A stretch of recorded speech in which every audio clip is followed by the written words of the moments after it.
নমস্কার। আজকে আলোচনা করব ট্রানজিট নিয়ে। বিশেষ ট্রানজিট।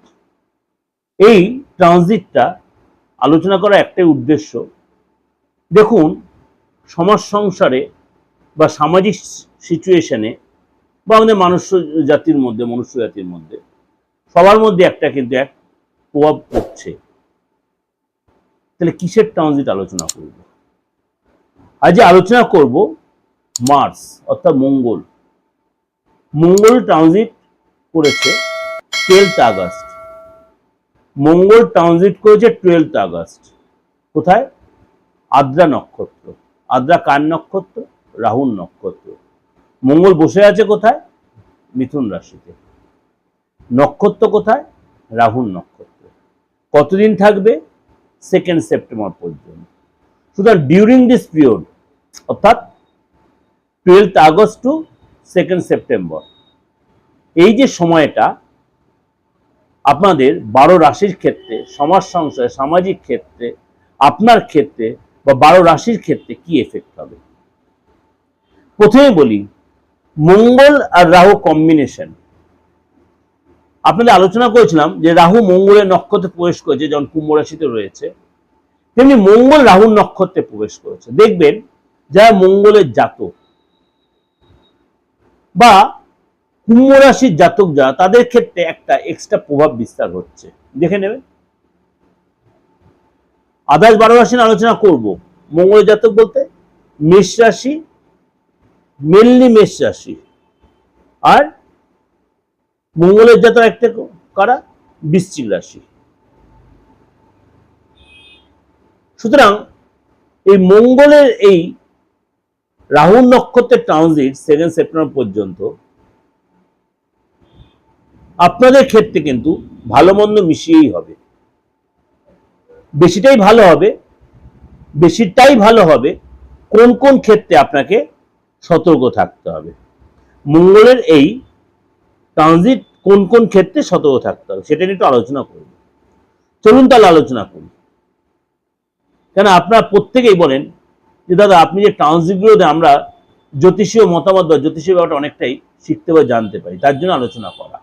এই যে মঙ্গল রাহু নক্ষত্রে, আদ্রা নক্ষত্রে প্রবেশ করেছে 12th আগস্ট, সুতরাং আপনার ঊর্জা বলুন, ভূমি বলুন, সম্পত্তি বলুন, ব্লাড বলুন, রক্ত বলুন, সবার কারক গ্রহ কিন্তু মঙ্গল। আবার রাহু হচ্ছে হঠাৎ কোনো ঘটনা, হঠাৎ প্রাপ্তি, হঠাৎ কোনো দুর্ঘটনা, এগুলো কিন্তু রাহু দেখে। বা হঠাৎ কোনো প্রাপ্তি যোগ, সফলতা প্রাপ্তি, রাহু ডেভেলপ দেয়, রাহু এগুলো দেখে। সুতরাং সেই মঙ্গলের এইখানে কিছুটা আপনার অঙ্গারক যোগ তৈরি হচ্ছে। কোন কোন রাশির ক্ষেত্রে কি প্রভাব বিস্তার করছে?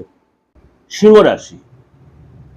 সিংহ রাশির ক্ষেত্রে আপনার কিন্তু এটা এই সিচুয়েশন তৈরি হচ্ছে 11th হাউসে, অর্থাৎ মঙ্গল আপনার 11th হাউসে বসে আছে, অর্থাৎ মিথুন রাশি। মিথুন রাশিতে বসে আপনার রাহু নক্ষত্রে প্রবেশ আপনার জন্য কি রেজাল্ট দেবে? এসে কিন্তু ফিনান্সিয়াল ডেভেলপ, অর্থ আসার জায়গা তৈরি হবে আপনার এই সময় নেটওয়ার্ক বাড়বে কাজের, এবং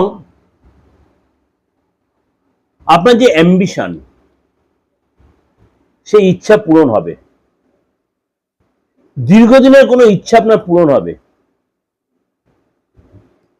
প্রফেশনাল কন্ট্যাক্ট বাড়বে, অনেক লোকের সাথে আপনার সম্পর্ক তৈরি হবে, বন্ধু তৈরি হবে, অপরচুনিটি আসবে, ইনফ্লুয়েন্স হবে, এবং আপনি এই সময় কিন্তু অনেক ধরনের সুযোগ সুবিধা প্রাপ্তি হবে, অনেক যোগাযোগ তৈরি হবে, এক্সট্রা রোজগার রাস্তা তৈরি হবে। আপনি যে প্রফেশন বা যে সেক্টরে আছেন, তাছাড়া আপনার অন্য কিছু ওয়ে আপনার খুলে যাবে, এবং আপনার কেরিয়ারে ডেভেলপ করবে।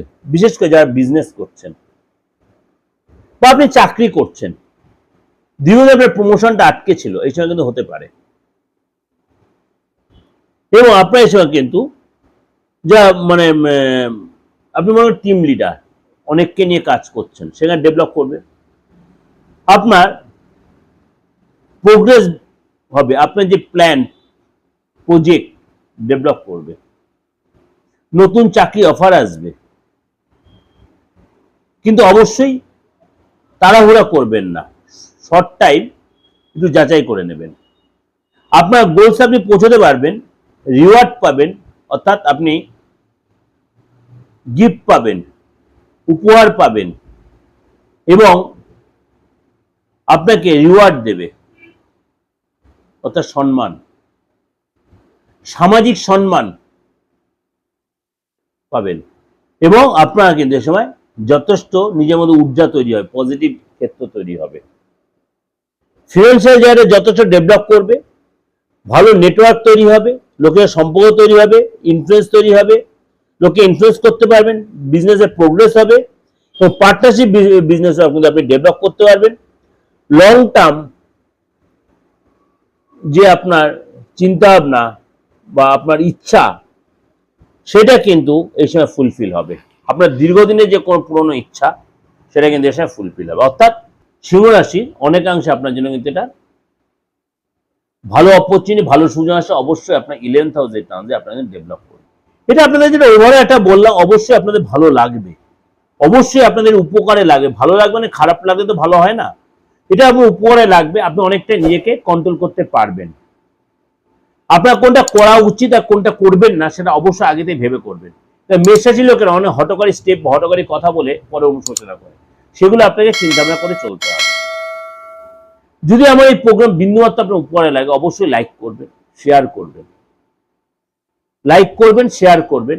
আর যদি মনে করেন যে খুব প্রচন্ড সাফার করছেন, টাইমটা খুব শর্ট, কিন্তু শর্ট টাইমের মধ্যে অনেক চাপ হয়ে যাচ্ছে, তাহলে কারোর সাথে একটু কনসাল্ট করে প্রপার রেমিডিয়াল মেজারমেন্ট করলে, তাহলে একটা রাহু গোমেদ পড়ে নেবেন না, মঙ্গলে একটা পলা পড়ে নেবেন না, ভুলে এই কাজটা করবেন না। আপনি খুব বেশি হলে এই কাজটা করতে পারেন, নমো হুংসি মঙ্গলায় নম, নমো হুংসি মঙ্গলায় নম, এই মন্ত্র করতে হবে। নমো ধরণী গর্ভ সম্ভূতাং, নমো ধরণী গর্ভ সম্ভূতাং বিদ্যুৎ পুঞ্জ সমপ্রভম কুমারং শক্তি হস্তঞ্চ লোহিতাঙ্গং নমাম্যহম। এই মন্ত্রটা খুব ভালো করে করতে পারেন, কিছু না হলে অন্তত 17 বার করুন, দেখবেন আপনি অনেকটাই ঠান্ডা হয়ে গেছে। এগুলো ছোটখাটো করতে পারেন।